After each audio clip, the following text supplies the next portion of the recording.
Standard 12th Gujarat board की practical exams आ रही है। उसमें कंप्यूटर के अंदर कौन कौन से इंपॉर्टेंट प्रोग्राम हैं, वो कैसे परफॉर्म होते हैं, ये हम डिस्कस कर रहे हैं और उसकी यहाँ पर हम पूरी सीरीज बना रहे हैं। उसके अंदर हमने चैप्टर नंबर 1 ऑलरेडी डिस्कस कर लिया है। आपने अगर नहीं देखा है तो लिंक ये वीडियो के डिस्क्रिप्शन में मिल जाएगी, तो जरूर से देख लेना। आज हम देखेंगे चैप्टर नंबर 2। चैप्टर नंबर 2 के अंदर दो इंपॉर्टेंट टॉपिक है, एक है सीएसएस एंड दूसरा है जावास्क्रिप्ट। सीएसएस के अंदर हमें पूछा जा सकता है create a CSS and JavaScript के अंदर हमें पूछा जा सकता है create a required field validation. अब ये दोनों प्रोग्राम कैसे होते हैं हम यहाँ पर डिस्कस करते हैं प्रैक्टिकल। चलो तो सबसे पहले सीएसएस स्टार्ट करते हैं। तो चैप्टर नंबर 2 के अंदर सीएसएस क्रिएट करने के लिए सबसे पहले आप स्टार्ट मेनू में जाओ, वहां पर कंपोजर के अंदर चले जाओ। कंपोजर के अंदर टिप ऑफ द डे जो आ रहा है उसे क्लोज कर दो एंड सीएसएस यहाँ पर जो आपको दिख रहा है सीएसएस एडिटर, उसके ऊपर क्लिक करो। जैसे ही क्लिक करोगे तो पेज का टाइटल पूछेगा, तो यहाँ पर मैंने लिख दिया माई सीएसएस एंड ओके बटन के ऊपर प्रेस करो। तो आपके सामने सेव का डायलॉग बॉक्स आ जाएगा। तो डेस्कटॉप के ऊपर मैंने माई सीएसएस से इस फाइल को सेव करना है, तो यहाँ पर सेव के बटन पर क्लिक कर दो। फाइल नेम देखो अपने आप आ चुका है। अब जैसे ही मैंने सेव किया तो यहाँ पर देखो सीएसएस स्टाइल शीट का एक डायलॉग बॉक्स आपके सामने आ चुका है। तो यहाँ पर हमें क्या करना है, एक खुद का नया सीएसएस क्रिएट करना है। अब कौन सा सीएसएस हम यहाँ पर देख रहे हैं, इंटरनल स्टाइल शीट, इसलिए यहाँ पर देखो इंटरनल स्टाइल शीट लिख कर आ गया है। अब हम यहाँ पर सीएसएस कोई भी एचटीएमएल के टैग के लिए क्रिएट कर सकते हैं, लेकिन हम यहाँ पर क्रिएट कर रहे हैं H1। अगर आप पी पी यानी पैराग्राफ टैग के लिए क्रिएट कर रहे हो तो H1 की जगह पर आपको क्या लिख देना है, पी लिखना है, बराबर। अब क्रिएट स्टाइल रूल के ऊपर क्लिक कर दो। तो देखो यहाँ पर क्रिएट स्टाइल रूल का डायलॉग बॉक्स आ चुका है एंड यहाँ पर H1 लिखा हुआ है। अब यहाँ पर कौन कौन से सीएसएस रूल्स आपको डिफाइन करना है वो आपको एग्जाम्स में दिया होगा। अगर नहीं दिया है तो आप अपने हिसाब से भी सेट कर सकते हो। अब यहाँ पर टेक्स्ट बुक के अंदर आप देख सकते हो कि मुझे यहाँ पर कुछ रूल्स दिए हुए हैं। तो सबसे पहले उसमें फॉन्ट एंड केस दिया हुआ है, तो मैं वापस कंपोजर में चलता हूँ। अब यहाँ पर जो ये जनरल टैब दिया है उसमें कुछ नहीं करना है, सेकेंड टैब में आ जाओ। अब यहाँ पर मुझे सबसे पहले फॉन्ट के अंदर प्री डिफाइन करना है एंड उसके अंदर मुझे यहाँ पर क्या लेना है, टाइम्स न्यू रोमन। देखो यहाँ पर टेक्स्ट बुक में हमें टाइम्स न्यू रोमन दिया हुआ है। उसके बाद अब मुझे केस के अंदर जाना है एंड यहाँ पर मुझे अपर केस को सिलेक्ट करना है, बराबर। उसके अलावा आपको और कोई चेंजेस करने के लिए अगर एग्जाम में बोला है, फॉर एग्जांपल अलाइनमेंट, तो आप कर सकते हो। आपको फॉन्ट की साइज चेंज करनी है तो यहाँ से कर सकते हो। कलर चेंज करना है तो यहाँ से कर सकते हो फॉन्ट कलर में जाकर। तो ये सारे अलग अलग इफेक्ट्स दिए हुए हैं, आप अपनी रिक्वायरमेंट के हिसाब से यूज कर सकते हो। अब मैं बैकग्राउंड में चला जाता हूँ।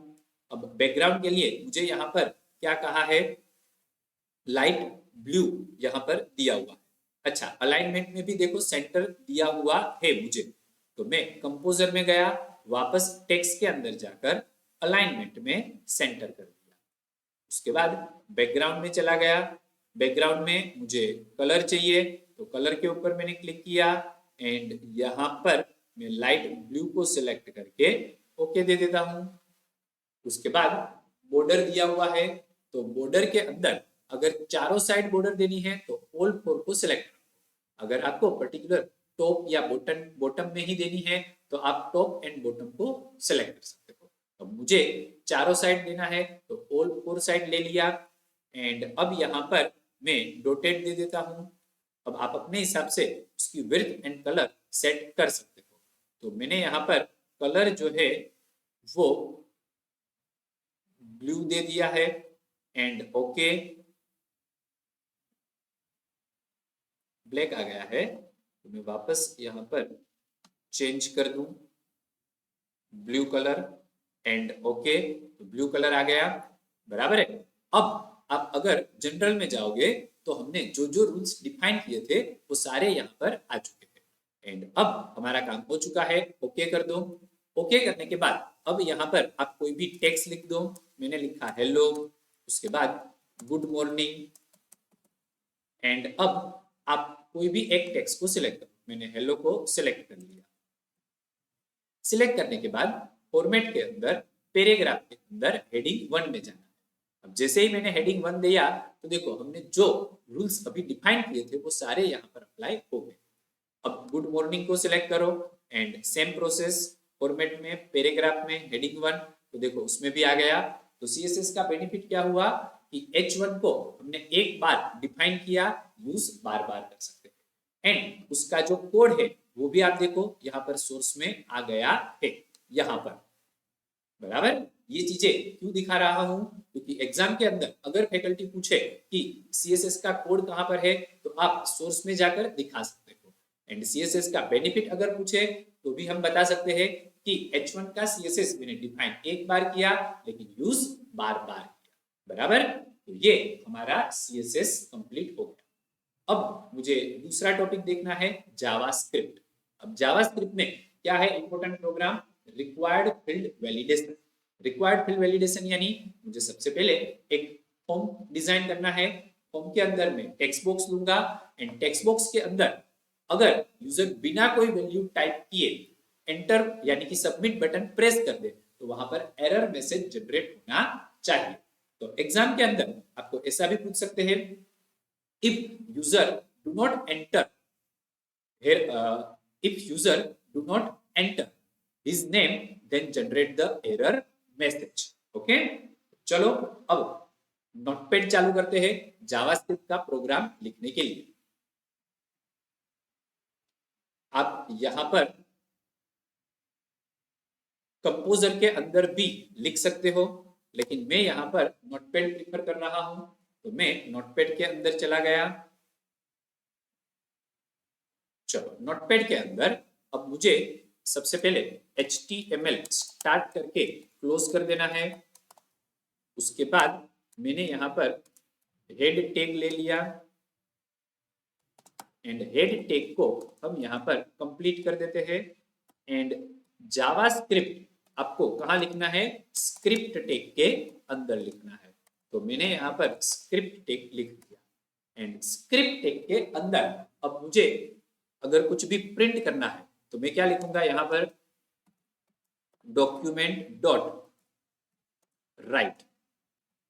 मैंने एरर मैसेज यहां पर लिख दिया,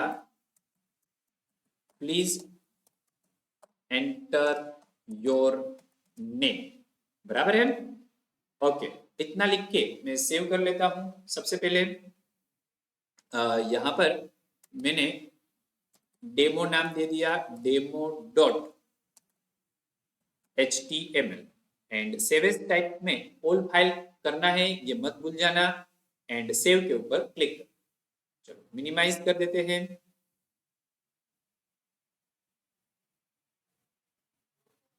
अब मुझे डेमो के ऊपर डबल क्लिक करना है तो देखो प्लीज एंटर योर नेम, यहाँ पर एरर मैसेज प्रिंट होकर आ चुका है। अब मुझे यहाँ पर कंडीशन देनी है कि अगर टेक्स्ट बॉक्स ब्लैंक हो तो ही ये मैसेज आना चाहिए। तो सबसे पहले फॉर्म डिजाइन करना पड़ेगा। तो फॉर्म डिजाइन करने के लिए मैं बॉडी टैग में चला गया।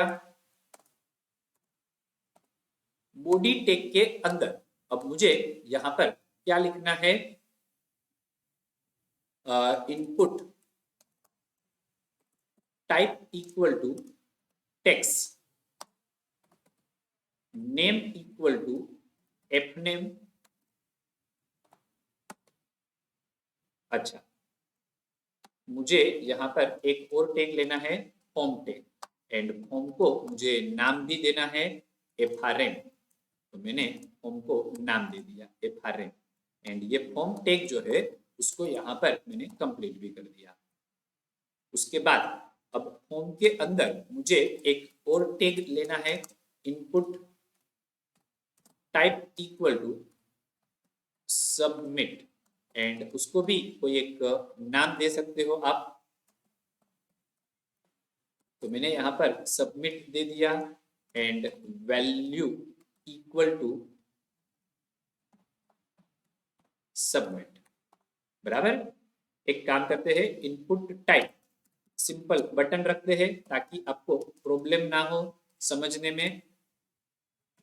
अब मुझे क्या करना है, यहाँ पर इवेंट जनरेट करनी है। इवेंट यानी ऑन क्लिक, तो बटन के ऊपर जब क्लिक करोगे तो एक इवेंट जनरेट होगा। अब जैसे ही इवेंट जनरेट होगी तो क्या होगा, फंक्शन कॉल होगा। तो फंक्शन को कोई भी नाम दे सकते हैं। तो मैंने यहाँ पर वैलिडेट नाम से एक फंक्शन को कॉल करना है।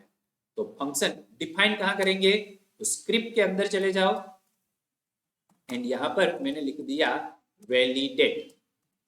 तो समझ में आ गया होगा आपको कि मैंने जो नीचे on click equal to validate लिखा था उसको अब मैं यहाँ पर डिफाइन कर रहा हूँ। एंड यहाँ पर मुझे अब कंडीशन देनी है।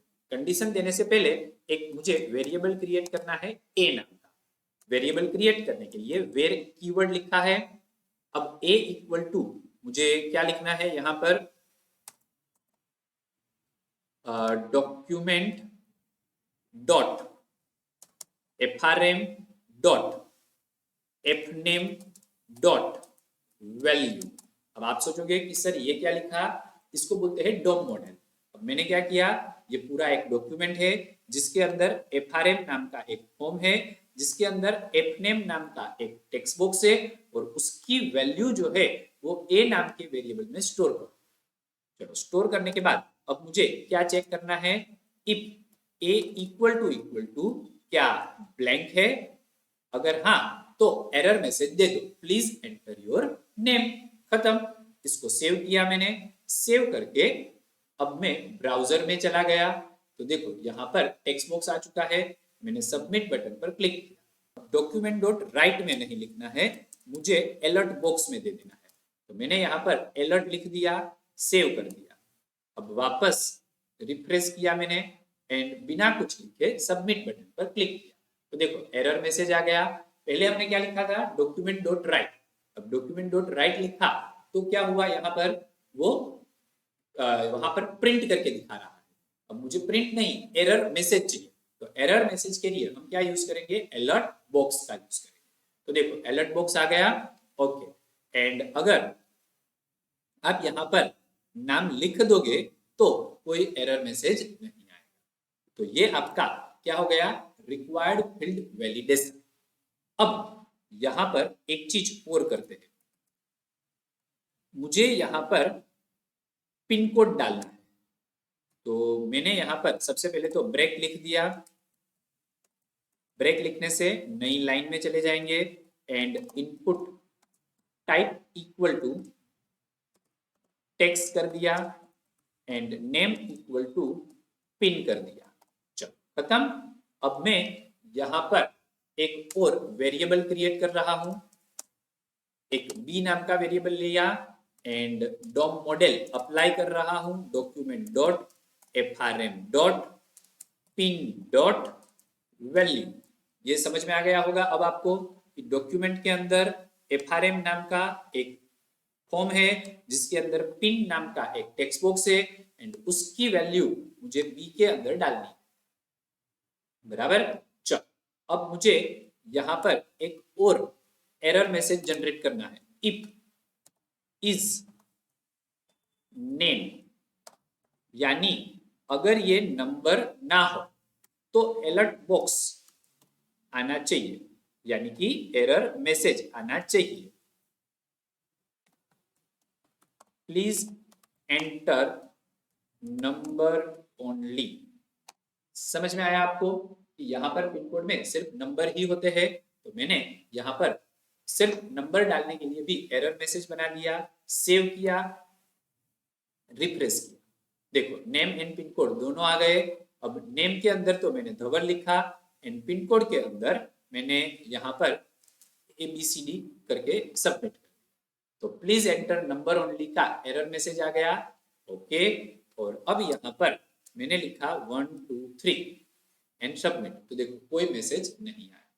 तो यहाँ पर इज नेम कैसे काम करता है ये भी आपको समझ में आ गया होगा। तो ये चैप्टर नंबर 2 के दो इंपॉर्टेंट प्रैक्टिकल थे कि जो एग्जाम के अंदर आ सकते हैं। तो अब आपको समझ में आ गया होगा। चैप्टर नंबर 3 के अंदर वेबसाइट क्रिएट करना है। चैप्टर नंबर 4 एंड 5 के अंदर थियरी है, तो उसमें से कोई प्रैक्टिकल नहीं आएगा। तो नेक्स्ट वीडियो के अंदर हम चैप्टर नंबर 6 का प्रैक्टिकल इंपॉर्टेंस जो भी प्रोग्राम्स है वो डिस्कस करेंगे। तो अगर आपको वीडियो अच्छा लगा हो तो इसे लाइक एंड शेयर कर देना, एंड चैनल पर नए हो तो इसे सब्सक्राइब कर देना। Thank you.